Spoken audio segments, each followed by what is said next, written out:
दोस्तों मेरे तो ये नहीं समझ में आ रहा है कि आजकल के लोगों को हो क्या रहा है। चाहे वो छोटी उम्र का हो, चाहे वो बड़ी उम्र का हो, चाहे नाबालिग हो, चाहे मरने वाली पोजीशन में हो, लेकिन कौन किस हद तक गुजर जाए इसका अंदाजा भी लगाना मुश्किल है। दोस्तों आज जो घटना हम आपको सुनाने जा रहे हैं, इस घटना के बारे में जिसने भी सुना वो हैरान रह गया। ये घटना रिश्तों को, मर्यादाओं को शर्मसार करने वाली है। दोस्तों एक 14 साल की लड़की जो कि कक्षा 8 में पढ़ती थी। दोस्तों ये लड़की जिस स्कूल में पढ़ती थी वहां के एक टीचर से इस लड़के को प्रेम हो जाता है और उसी टीचर से ये लड़की कोचिंग करने लगती है। लेकिन इन दोनों का प्रेम प्रसंग जो था इतना आगे बढ़ता है कि इनके घर तक इनकी भनक पड़ जाती है।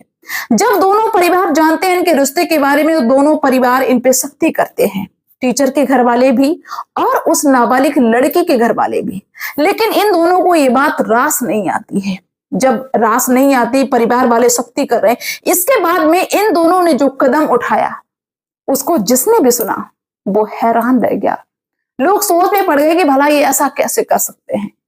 तो चलिए दोस्तों हम आपको बताते हैं इस पूरी घटना के बारे में, ये घटना कहाँ की है और आखिर में उन्होंने कौन सा कदम उठाया। आप सभी का बहुत बहुत स्वागत है मेरे YouTube चैनल में एक और नए वीडियो में। दोस्तों ये जो घटना है ये अलीगढ़ की है और अलीगढ़ का एक इलाका जिसको ज्वालाजीपुरम बोलते हैं। यहाँ पे एक लड़का रहता था, पढ़ाई करता था, बीटेक का स्टूडेंट था, 24 साल उसकी उम्र थी। दोस्तों उसका नाम चंद्रभान था। उसके घर की स्थिति अच्छी नहीं थी। उसके पिताजी प्राइवेट कंपनी में जॉब करते थे और वो अपने माँ बाप का इकलौता बेटा था।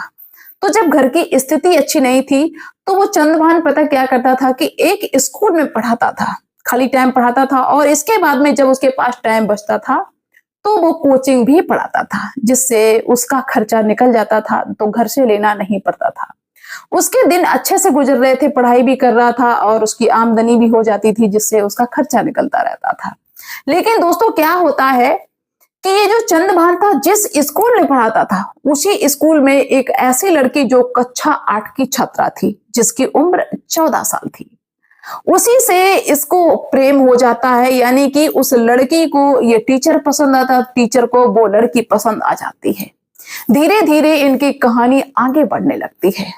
लेकिन दोस्तों जो वो लड़की थी उसके पिताजी भी नहीं थे, उसकी माँ जॉब करती थी और उसका एक छोटा भाई था। माँ इन्हीं बच्चों के सहारे जीती थी। बेटी जो थी 14 साल की और एक छोटा बेटा था और इन्हीं बच्चों के लिए वो माँ कमाती थी, मेहनत करती थी दिन रात। माँ सोचती थी, माँ के बहुत बड़े बड़े सपने थे कि अपनी बेटी को मैं कामयाब बना दूं, मेरी बेटी कुछ बन जाए। तो माँ ने कोचिंग भी लगवा दी। माँ ने कोचिंग उसी टीचर से लगवा दी क्योंकि माँ को इनके रिश्ते के बारे में कुछ नहीं मालूम था और ये जो चंद्रभान था वहां पे कोचिंग पढ़ाता ही था। तो माँ ने वहां पे कोचिंग भी लगवा दी। इस लड़की ने भी कहा कि वो सर जी हैं, बहुत अच्छा पढ़ाते हैं। माँ ने कोचिंग लगवा दी। अब इस लड़की को पूरा पूरा टाइम मिल रहा, वहां स्कूल में नैन मटक्के करते हैं, इसके बाद में कोचिंग में। दोस्तों इनका जो प्रेम प्रसंग था इतना बढ़ने लगता है, इतना बढ़ने लगता है कि ये जो भनक थी इनके प्रेम प्रसंग की ये इनके घरों में भी पहुंचने लगती है। दोस्तों चंद्रभान के घर पे जब ये खबर पहुंचती है दूसरे लोगों के द्वारा तो चंद्रभान के जो पिताजी थे वो बहुत ज्यादा चिंता करते हैं कि अरे बेटा ये तो बहुत ज्यादा गलत बात है, ऐसा करते हो, नाबालिग लड़की है और ऐसा नहीं तुमको करना चाहिए, इज्जत बर्बाद होगी, समाज में बदनामी होगी। दोस्तों चंद्रभान के पिता चंद्रभान को बहुत ज्यादा समझाते हैं, हड़काते हैं हर तरीके से। तो चंद्रभान अपने पिताजी को आश्वासन दिलाता है कि मुझसे गलती हो गई, अब ऐसा नहीं होगा, मैं भटक गया था, मेरा अब दिमाग खुल गया है। तो पिता ने कहा कि ठीक है। घर वाले खुश हो जाते हैं कि चलो कम से कम इसके समझ में तो आया। और इधर जो वो लड़की थी 14 साल की, उसकी माँ को भी जब मालूम होता है तो माँ भी उस पर सख्ती करती है। माँ उसको डांटती चिल्लाती है कि बाप नहीं है, तुमको पढ़ाते हैं लिखाते हैं, इज्जत बर्बाद हो जाएगी, नाक कटवाने पे लगी। ऐसे करके माँ ने अपनी बेटी को डांटा। यहाँ तक कि माँ को इतना गुस्सा आया कि माँ ने उसका स्कूल जाना भी बंद करवा दिया, कोचिंग जाना भी बंद करवा दिया। दोस्तों अब क्या था कि अभी दोनों अलग अलग, अब लड़की बहुत ज्यादा परेशान, वो टीचर भी बहुत ज्यादा परेशान कि अब क्या हो, मिलना जुलना कैसे हो। लगभग 3-4 महीने दोस्तों उस लड़की की माँ ने अपनी लड़की को स्कूल नहीं जाने दिया।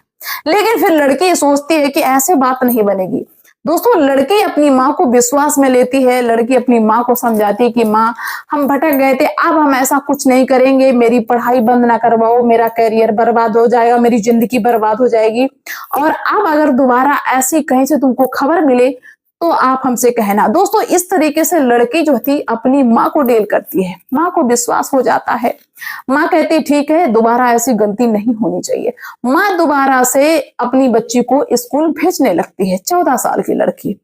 दोस्तों जब वो स्कूल जाने लगती है तो क्या होता है कि फिर से इनकी प्रेम कहानी शुरू हो जाती है। तो जैसे तैसे करके अगले दिन लड़की अपने घर से निकल जाती है और अपने उस प्रेमी को बुला लेती है जो टीचर था, और अलीगढ़ रोरावर क्षेत्र के पास में एक हाईवे के पास में होटल है और उसी होटल में जाती है।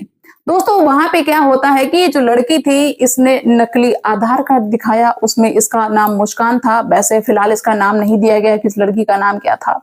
और जो चंद्रभान टीचर था उसने भी अपना आधार कार्ड दिखाया। इसके बाद में जब आधार कार्ड दिखाया और भी जो डॉक्यूमेंट्स लगते हैं वो दिखा दिए तो इनको एक रूम मिल जाता है। रूम का नंबर था 204। रूम मिल जाता है, सवेरे 8 बजे की बात है, 8 बजे इन्होंने रूम लिया। और जो होटल के मालिक थे उन्हें क्या दिक्कत, उन्हें पैसे से मतलब है।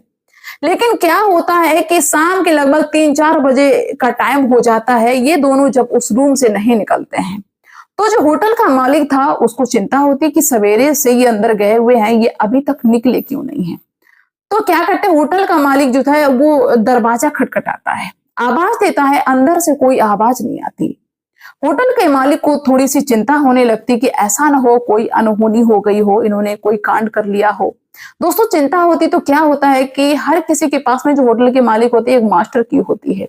उस मास्टर की से 204 नंबर जो कमरा था उसका दरवाजा खोलते हैं। दोस्तों दरवाजा खोल के जैसे ही होटल के मालिक ने देखा, होटल के मालिक के होश उड़ गए, क्योंकि दोनों ने आत्महत्या कर ली, दोनों मरे पड़े हैं। जो टीचर था वो जमीन में पड़ा है और जो लड़की थी नाबालिग वो बेड पे पड़ी हुई है। दोस्तों होटल के मालिक ने अंदर जाके देखा तो देखते हैं कि एक वो जो पॉइजन आता है सल्पास, उसकी डिबिया पास में पड़ी हुई है। दोस्तों होटल के मालिक की होश उड़ जाते हैं और तुरंत ही पुलिस को सूचना दी जाती है। पुलिस भी वहां पे पहुंचती है, पुलिस तहकीकात करती, छानबीन करती, देखती है, होटल के मालिक से पूछताछ करती है। तो पता चलता है कि हाँ ये सवेरे आए थे और जो आधार कार्ड वगैरह इन्होंने दिखाए थे वो भी होटल के मालिक ने दिखाए, और वो जो बॉडी थी उनको पोस्टमार्टम के लिए पुलिस ने भेजा और उनके घर परिवार वालों को भी सूचना दी जाती है। दोस्तों लड़के की माँ का रो रो के बुरा हाल है, क्योंकि उस माँ के लिए ये 2 बच्चे ही सहारा थे। एक छोटा बेटा था, एक बेटी थी, पति की मौत हो गई थी, वो अपने बच्चों को पाल रही थी, अच्छी जिंदगी के सपने देख रही थी बहुत सारे, पता नहीं माँ ने क्या क्या सोचा होगा। और जो टीचर था वो भी अपने माँ बाप का इकलौता बेटा था। अब ये बताइए इस प्रेम के चक्कर में, इस अंधे प्रेम के चक्कर में 2 परिवारों में माता पिताओं की जिंदगी बर्बाद हो गई। तो क्या कहना चाहेंगे ऐसी प्रेम की कहानियों के बारे में। फिलहाल दोस्तों वो जो होटल का मालिक था उस पर कार्रवाई होती है, क्योंकि लड़की नाबालिग थी, इसके बावजूद भी उन्होंने होटल का रूम दे दिया। तो आप लोग दोस्तों अपनी राय अवश्य रखना कि इसमें सबसे ज्यादा गलती किसकी रही होगी। तो मिलते हैं नेक्स्ट वीडियो में, तब तक के लिए बाय सभी को।